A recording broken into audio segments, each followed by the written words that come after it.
对魏宗万这个名字不太熟悉，但你一定对这张脸不陌生。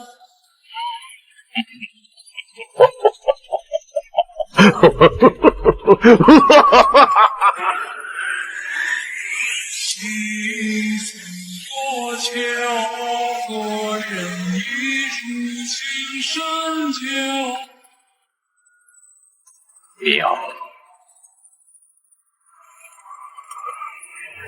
妙啊！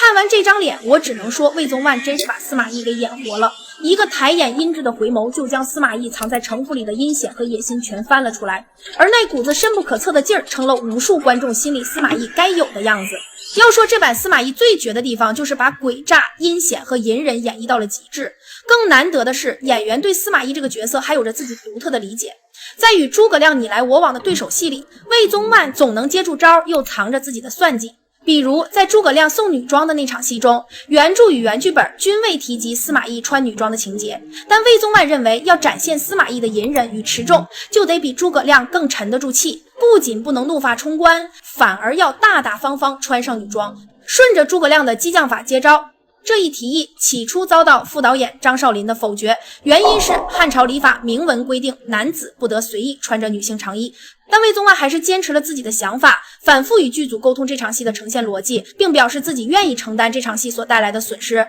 眼看魏宗万态度如此坚决，张少林只好将此事报备给总导演王扶林。好在最终王扶林采纳了他的改编方案。诸葛亮送一套女人衣服给我啊，对，当时就是女人衣服往桌上一放，一个特写，他是诸葛亮来侮辱我，我跟导演说，我说导演，我说我想改一下，他说你想怎么改？我说来人，替本都更衣，咵拿起来一抖，哇一披上，哈哈哈哈大笑，然后跟来使说回去感谢一下丞相。张少林急了，他说老魏啊，我知道你演了很多喜剧，我这是正剧，你不能演喜剧。他说汉朝衣服男人不能随便穿。我说导演，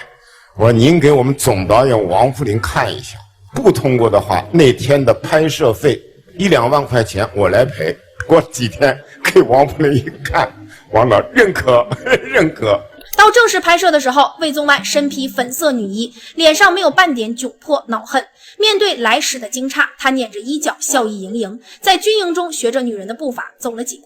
完事后还要款待来使以示感谢。你回去禀告你家丞相，就说他苦心相送的礼物，我全部收下。来人，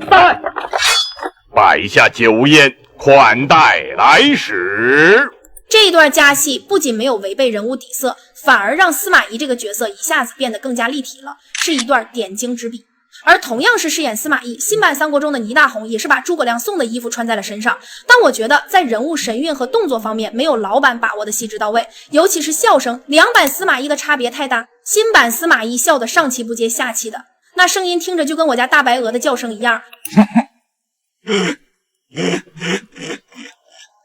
反观老版司马懿的笑声，音质中透着沉稳，寥寥数声笑便将司马懿老谋深算的特质如同墨水渗透纸张般缓缓铺陈开来，层次之丰富着实令人叹服。那笑意不是被戳中痛处的恼羞成怒，而是看透对手心思的自得与舒展。观众看到这里时都为诸葛亮感到绝望。说到这里，我认为魏宗万塑造的司马懿与李静飞的张飞、陆树铭的关羽是同一层次的表演，都是老版《三国演义》中无法复制的经典。而除了司马懿，魏宗万饰演的高俅也是一个经典。这两个人物身上同带阴险的底色，但一个是枭雄之谋，一个是小人之恶。区别于司马懿的英式狼顾，高俅这个人物身上最大的特点便是坏，他是北宋4大奸臣之一，而魏宗万便是将其坚硬本质刻画得入木三分。更绝的是，他在表演时不用刻意强调角色的坏，举手投足里就自然带出了人物的底色。看看剧中高俅在面对杨志时的这种容止仪态，简直是奸臣范本。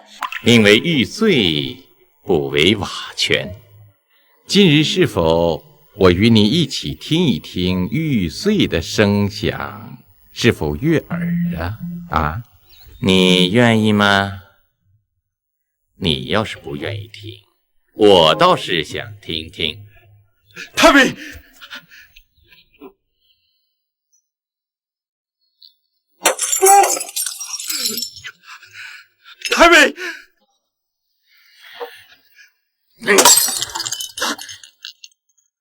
这就是老戏骨的功力，往那一站，角色就活了。此外，我还发现一个颇为有趣的巧合，就是魏宗万老师的高俅形象与国画大师戴顿邦笔下的高俅人物像如出一辙，仿佛戴老就是照着魏宗万的模样绘制的。可实际上，戴老当时并不知道魏宗万会出演这一角色，而魏宗万一开始也是拒绝出演高俅的，因为老演坏人，他怕观众对自己形成固定的坏人印象。后来在导演与张纪中的再三劝说下，他才接下了这个角色。虽说嘴上拒绝出演，但真到表演的时候，魏宗万比谁都认真。要知道全剧中高俅的戏份并不多，但魏宗万并没有因为角色戏份少就敷衍应付，哪怕是几个站位、几句台词，他也会反复琢磨人物的心思神态，把高俅得势后的骄横阴鸷一点点揉进细节里，最终给观众心目中留下了这个无法磨灭的经典奸臣形象。